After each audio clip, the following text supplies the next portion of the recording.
What is that, Micah? What's that? What are y'all doing? Just getting a backup battery. Oh, I got you. All right, we are live on YouTube. We're live on YouTube. All right. Hey, everybody. Doing a little Dale Jr. download here. Thanks for tuning in. Thanks for supporting all of our YouTube efforts here at Dirty Mo Media. And hope you'll tell your friends about it and get a few of them to subscribe as well. We have Connor Daly coming on the show today. Excited about that. Connor obviously races in IndyCar, but he also hosts a podcast on our platform. That's right. And, we're having a lot of fun with him and Joey going forward. But we're going to get him in here to tell us all about all of that and everything about him, and it's going to be fun. He's a character. Yes. Great personality, so it'll be a fun listen. I can't wait to see him. He's in town doing a little work, doing a little sim work. Yeah, he comes to North Carolina a good bit doing sim stuff. Yeah. We are gearing up for North Wilkesboro. Practice tomorrow, qualifying, race on Wednesday around 7:30. If you can't be there in person, you can watch it online. What's the website, Mike?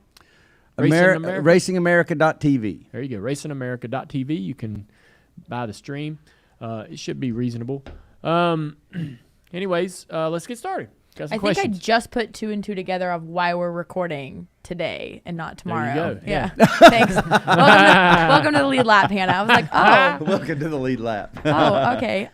So this first question comes from NS Garage 88. It says, you joked with Jeff Burton during the Xfinity broadcast that you wrecked him and blamed it on the sun. What is the strangest excuse you've ever heard or that you've had to use to explain a crash? So Jeff said he wrecked me at Homestead. There was a restart. We were headed down to turn 1. Sun is dropping in our eyes. Everybody started checking up, and he didn't. And he hit me and turned me right into the wall and killed the right front of the car. We were both at the back of the field and got the worst of that chain reaction, and he said the sun was in his eyes. But I don't know that I've ever really thought to come up with a lame excuse other than it was either my fault or I did it on purpose, right? I just remember I remember wrecking – this really isn't an answer to that question, but I remember wrecking – I think it might have been Stanton Barrett. We were at Pikes Peak. He was driving the Channel Lock 40 car, and – we had stayed out on old tires because we were trying to save our last set to the end of the race. And, boy, the leaders were running me down. And they had used all their tires. So if the caution comes out, leaders don't get to pit for tires. I do. We're going to win this race. And so I went down into turn 3 and wrecked Stanton, spun him out. I ended up – NASCAR ends up giving all the teams a set of tires to finish the race, ruined our strategy. I'd never seen that in my life, but the teams all were, Robbie Reiser and everybody from Kansas team, and everybody's complaining, well, we can't make it to the end on our tires. You got to release some tires. So NASCAR gives every team a set of tires. There goes our strategy, and we got no track position. Poor Stanton Barrett. He's wrecked. We end up getting in a fight with Tony Stewart.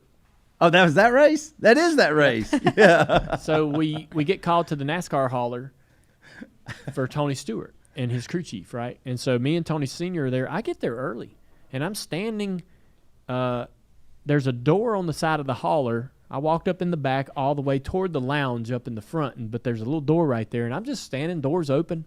This guy comes up, older man, and he's like, what the heck? And I'm like, what? And he's like, what'd you do that for? And I couldn't I'm like, what has he got to, is he with Stewart? Yeah. Is he with Stewart? What's going on? And he was really angry. It was the owner of the 40 car that Stanton Barrett drove. I had totally forgot about it. so wrong.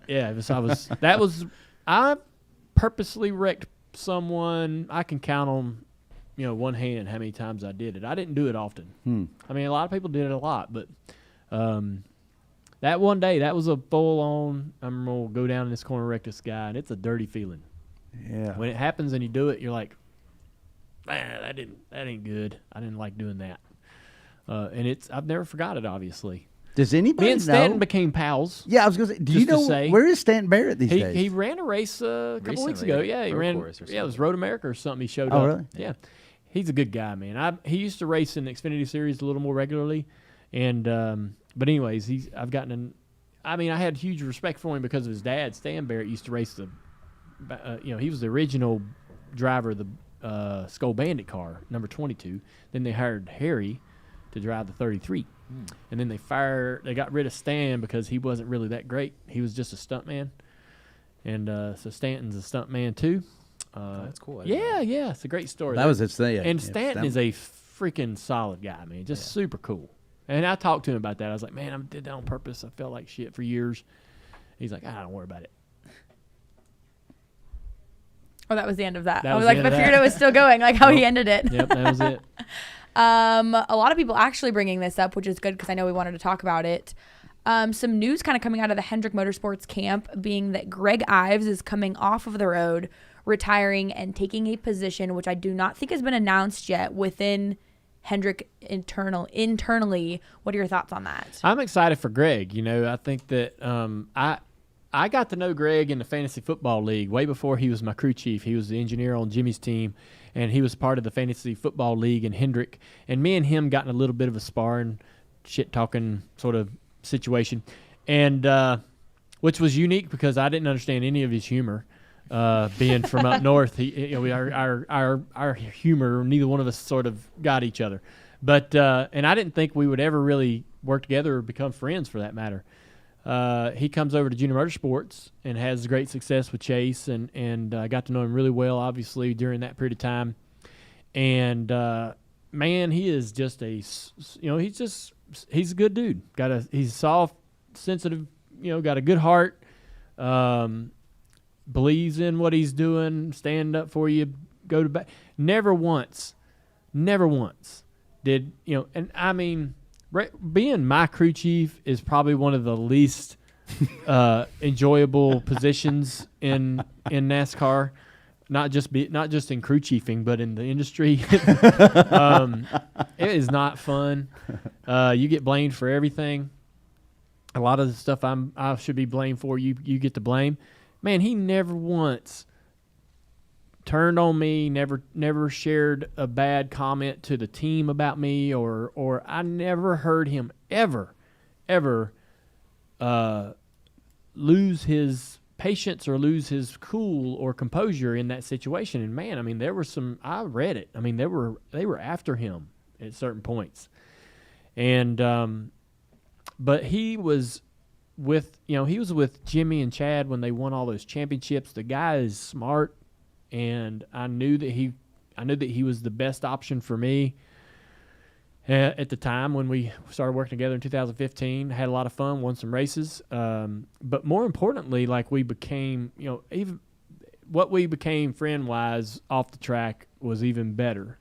When he went through some difficult things with his family and experienced some loss and so forth, I was so happy to be there for him, and when he needed somebody, and we are bonded, man. We got each other's back. He's always been in my corner, always, and so I've been, just when you're, everybody out there, think about what matters to you the most, and think about trying to do that thing or whatever that is, that job, that role, and the people around you not believing in your ability, or you're not believing in you.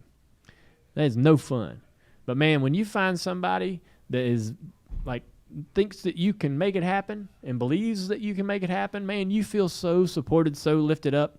And that was Greg. So we had a great experience, and we still are great friends together today.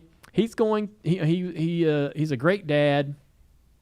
And he wants to be around his kids more, and he deserves that. He's put his time in on the road, and he wants to, you could see that happening over the last year and a half or so with him, as far as his interest in his kids and being there for them, and being absent from things was really getting to him. And so, and I'm excited for Alex to have a change, right? This could really be a good thing for Alex going forward, to have some new ideas, a sort of rejuvenation to his career. I believe in Alex as far as a driver and what he can do and his pace and speed and how smooth he is behind the wheel. So hopefully he gets put with somebody that can help him accomplish the things he wants to accomplish. And Greg's going to be in a better place and enjoy the change. So it's going to be fun to see, what he ends up doing physically as far as his role at Hendrick. I mean, he was amazing as a compliment to Chad when they were on a race team together with Jimmy. He was really, really exactly what Chad needed. I don't think Chad ever found that type of fit after him and Greg split. But, maybe Chad can, have the foresight to put him in a great place where they can succeed together. Yeah, Greg is one of those people, even as like the media members, you're going to miss his presence at the racetrack because you rely so heavily on those crew chiefs at time to like get the answers you need and get information. You get a guy that under all circumstances was professional, respectful, didn't mind if I climbed up on the pit box. And, your first year in the Cup garage, you're like, hello, like, I'm so sorry. I have questions. And Greg was stand up, like someone that'll definitely be missed, in the garage on a weekly basis. This next one comes from Lenny Turner. It says, I know you have a few projects going on, the Nova, the truck, the old dresser desk. How are all these projects coming along? Any updates? Running out of time in the day. Yeah. Nothing's really moving forward right now because this is just a super, super busy time of the year. For whatever reason, the racing, the NBC role, the Cup stuff, traveling to the racetrack and all that. So it just, it's playoffs. You got to really start putting a lot more time in the day throughout the week into what you're doing as far as preparing for the weekend and to be able to broadcast. Then we have the late model stock race and all that, and all the content we've been creating around here. And everybody is just super busy this time of year. It's hard to do any of those little fun side projects. But man, when November rolls around, right around the 1st of November, we all kind of get a little bit of space, and the vice sort of loosens up a little bit, I think, for everybody. I don't know if y'all experience it that way, but November, I'm looking at November on the calendar going, get here. Yeah.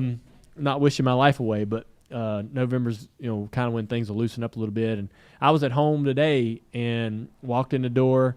We'd been at a celebration for my sister's 50th birthday, and Amy and I had been at the race with the kids this weekend, and walked in the door and I saw like three projects that I got to get to, and I won't be able to touch them this week. I got to wait till next week. I'm moving some doors around in my house, and guess who's helping me with that? Rick Allen.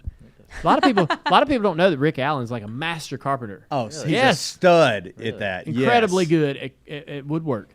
And so I have a double door that I want to move to this jam, but I want to take the big door from that jam into this jam, but the width is not the same. There's about an inch difference, so I've got to shave down some doors and build up the other jam, and then I got to fill in where the hinges were on the double door, because you don't need hinges on both sides when you put a regular door in there. Anyways, I'm getting a lot of help from Rick. He's took all the doors home and all the stuff home to his house so he can work on it and trim it up and shape it and all that, and then he'll bring it back and we're fitting it in there. And I got a lot of wood filler and stuff to be able to patch up the old hinge holes and whatnot. Anyways, home projects are on pause. I got a Nova wagon that I'm working on. You guys have heard about that a little bit. It's still over here in the fab shop, but it's coming along, actually. We got the rear end underneath it, about to put the front clip on it. But all the other stuff is sitting still. But as soon as I haven't been able to post on Instagram. That's kind of where I go to show like updates on stuff. But as soon as we kind of get a little space during the week, we'll get back to showing everybody what we got going on. I need to call Rick and have him come look at this deck. Yes. At my house. Be like, hey, not broadcast questions, but can you come look at the deck? Yeah. Last question here, and it's a quick one. Now that we're rolling into the playoffs, it's time to pick your drivers that you think have the best shot of making it into the championship four. Chase is definitely going in with that, with the playoff points that he has, and he'll continue to accumulate throughout the playoffs. I think that he's a lock. I think that Larson gets in, and I think Denny gets in, and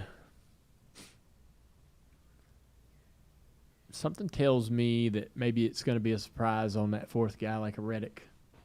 A Reddick. Yeah. Okay. I know that's crazy, but so the pause on a Reddick is probably RCR, right?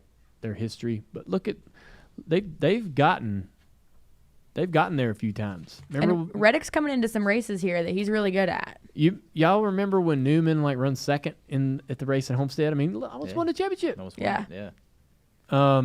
They are the team that has some tricks and tricks that have been sitting there waiting for the right time. And you just never know with those guys. And Reddick's really kind of peaking. And they found some pace in their cars. And he's had some good runs at other tracks beyond the road courses. So, anyhow, yeah, is that it? That is it. That's All right, it for this week. Thank y'all. Thanks for sending those questions in. Thanks to Xfinity for supporting this part of our show, the Ask Junior segment. Thanks for tuning in on our YouTube channels and supporting all that. Xfinity X5, if you're having trouble with your service that you have or having outages or just unreliable speed, maybe you're paying for 200 and you're only getting 100 or whatever it is, try Xfinity X5. I'm a customer. I purchased it myself.